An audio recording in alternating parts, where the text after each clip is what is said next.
Hey guys, Akash here.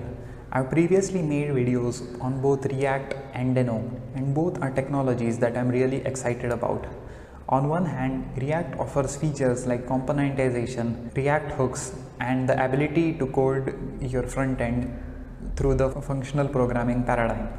On the other hand, Deno offers a lot of other features like out-of-the-box support for TypeScript and the ability to share your Deno app with anyone just through its URL. Now, there is a new framework in town called Aleph.JS, and today we are going to have a look at it and how it combines the best parts of React and Deno and makes something which is truly wonderful. So let's get into it. To get started with Aleph.JS, firstly let's go to AlephJS.org, where you can check the epic landing page animation that they have built. Now you can click on Get Started to get started with Aleph. The prerequisites to run Aleph are Deno and VS Code. I have previously made a tutorial about how you can get started with Deno, so you just need to follow that. You have to copy this command and run it in your terminal. For this tutorial, I am going to use VS Code, so I will paste this command in VS Code and then run it. Now, after Aleph is installed locally, you can run a new project by running aleph init project name and then cd into that directory, and after that you can start the Aleph on development mode by running aleph-dev, or you can create an production version of the application by running aleph build and then running aleph start. So to get started with it right now, I'll run aleph init demo project. Now this will download and install the necessary files, and then it will run Aleph locally. Now it prints the necessary steps that you need to do. So let's do them.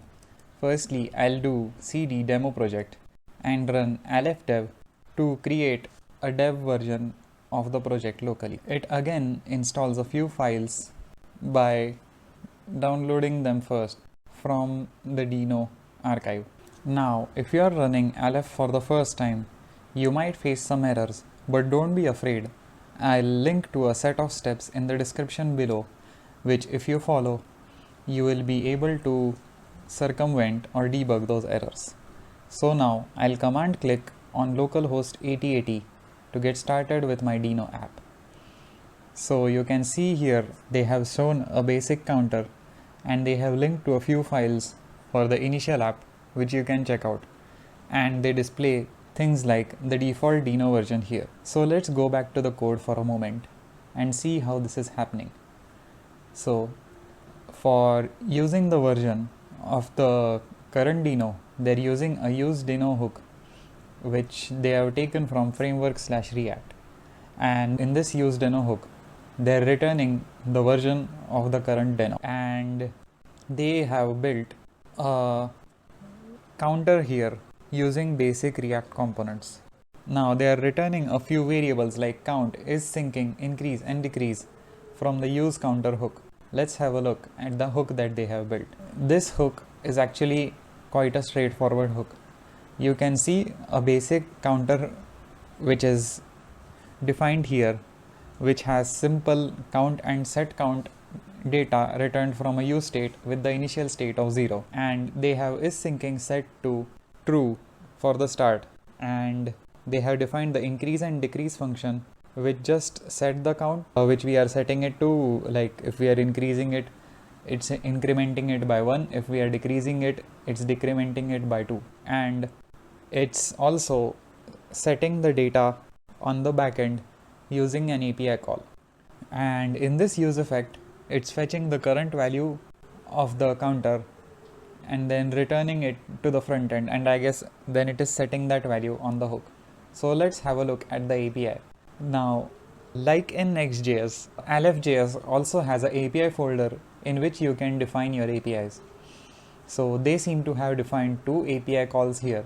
So the API call at index.ts returns the data from local storage to the front end. On action.ts, they have defined something like a reducer, which either increments the data, decrements it, or in case of an error, throws that error to the front end. So now let's make some of our own changes to this project and see how it appears here. So what if instead of depending on this count, we want our own counter application or our own counter here? So I'll create a state hook of count and set my count, and I'll set the default value to 0. Now we know that useState is imported from React. So let's add a useState import over here. Now after defining the state hook, let's replace the button component functions with our own components.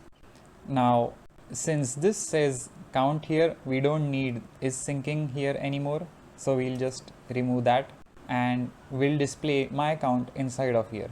So I'll copy my count from here, paste it in here, and on click I'll increase this value by 1. So set my count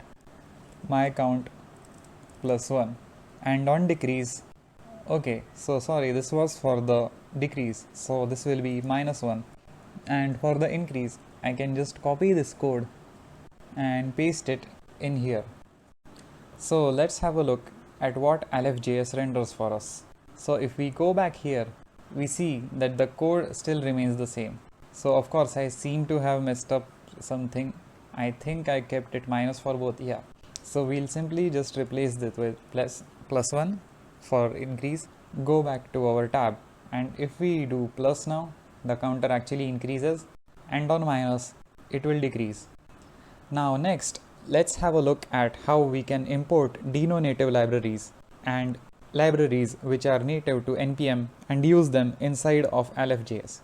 So for this, let's use the popular datetime library DayJS and also the default standard Deno library for handling date timestamps. So let's have a look at both of them.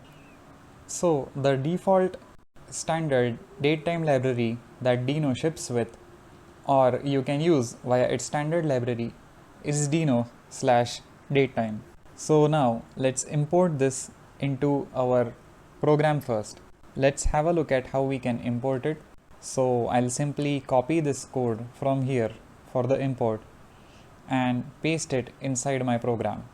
I will paste this code here, and then I will add a p tag here to display the date. So displays from Deno import, and this works the same as in React. If I add two curly brackets, that means I can define some JavaScript code inside of it. So let's have a look.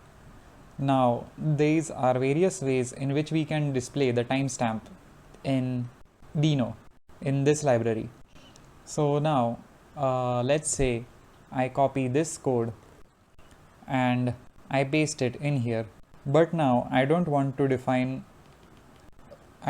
initialize date with a specific variable. I just wanted to pick the date for today, and this is an extra semicolon which we have to remove. Now if I save this and go back to our app, when we go back to our app, we will see that it displays the date correctly. Now what if I want to add this date or display this date from an NPM library?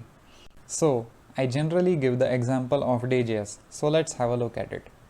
To import any NPM library in Deno, you simply have to import it from esm.sh/the project name. So in this case, the project name is DayJS. So I'll simply import DayJS in here. Now let's copy the same format to display the data from DayJS. I'll copy this and paste it in here, and here I will use DayJS, initialize it, and then use the .format function inside of DayJS to format my data. I don't need this part since it picks up the format inside of these strings directly. Now to maintain the DayJS format, I'll simply change this to capital D and I'll change this to capital Y over here. And after saving this and going back to our app, we will see that it displays an error again. So it seems like AlephJS is still very unstable, so it might throw errors during hot module reload. But once you reload the project, it actually runs it well. So let's go back and reload this. So once this runs successfully, we go back and reload our page. So now I am getting this date displayed here correctly. It seems the error that I was facing was being caused by esm.sh, but once I replaced it with skypack.dev, then that got fixed. So I did this by replacing the import of esm.sh with this URL cdn.skypack.dev. So let's get back to the code and have a look at it.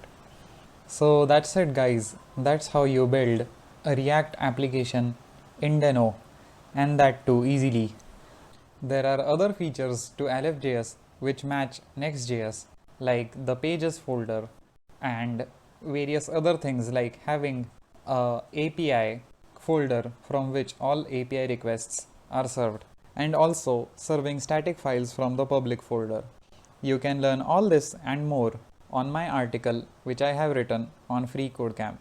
If you want, I can create a video on this. Hey guys, so that was the video. Thanks for watching. If you like videos like this and if you want notifications, click on the bell icon. To support this channel, you can like and share this video with anyone in your network and on any platform like Twitter, LinkedIn or WhatsApp. You can also follow me on Twitter @TheWritingDev.